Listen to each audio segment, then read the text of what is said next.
In one big city, two poor children lived in the neighborhood, Kai and Gerda, who loved each other like brother and sister.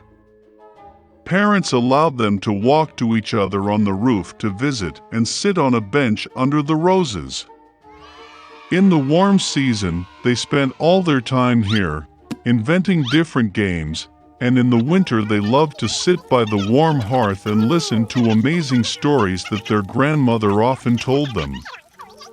Once, when the children were looking at a picture book, Kai felt something prick him in the eye and heart. These were the fragments of the mirror of the powerful lady, the Snow Queen.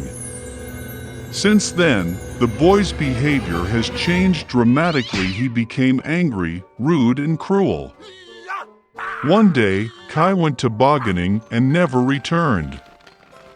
When Gerda found out about Kai's disappearance, she cried for a long time. But she was sure that Kai was alive, so she decided to go in search of him. For a long time, Gerda walked through the forests, through the fields, and then she came across a wonderful house, buried in flowers. The hostess came out to her. It was an old sorceress in a large straw hat. The old woman really liked Gerda, and therefore she bewitched the poor girl and left her with her forever. Gerda forgot about the purpose of her journey and spent a lot of time playing in the wonderful garden of the hospitable hostess. Once she accidentally saw a rose and remembered Kai, and immediately waking up from the magic, went on the road. On the way, Gerda met a big smart raven. He told the girl that he knew a princess who was about to get married, and her fiancé looked very much like Kai. The raven agreed to take Gerda to him. Once in the palace, Gerda managed to see the future prince. Unfortunately, it was not Kai. The princess, having heard the sad story of the girl, presented her with a golden carriage with a coachman and servants, as well as shoes, a muff, and a wonderful dress. And Gerda hit the road. In the dark forest, the sparkling carriage immediately caught the eye of the robbers, who immediately attacked it. The robber took Gerda prisoner. She took Gerda to the robber's castle to show off her menagerie, which contained forest pigeons and reindeer from Lapland. Hearing the story of her captive, the robber took pity on her and released her along with the reindeer in search of Kai. The reindeer brought the girl to the old Lapland woman, who warmed and fed the exhausted girl.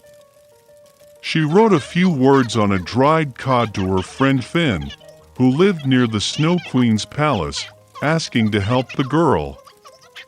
She explained to Gerda that the reason for Kai's bad behavior was the fragments of the mirror that hit his heart and eyes, and he would never be the same if the ice was not melted by the power of a warm, loving heart. Gerda went to the palace of the Snow Queen alone. No one dared approach the house of the powerful mistress. She was very cold and scared. Finding herself in the castle, Gerda was surprised how cold, deserted, and dead he was. Soon she noticed Kai, who turned completely blue, almost blackened from the cold. The boy sat in a corner and tried to lay out the word eternity from the ice floes, because in this case he would have received the whole world and a pair of new skates as a gift from the Snow Queen. Gerda rushed to Kai, hugged him tightly and cried. With her hot tears, she melted the splinter stuck in the boy's heart. Having picked up, Kai also began to cry, and the second shard flowed out of his eyes along with tears. How happy they were to see each other! But there was no time for joy. They had to get out of the ice palace before the Snow Queen returned. When Kai and Gerda finally got out of the kingdom of the Snow Queen, they hurried home. On the way back, they met all the friends who helped Gerda in her search. At home, their favorite blooming roses were waiting for them, and everything that happened was soon forgotten by them, like a heavy dream,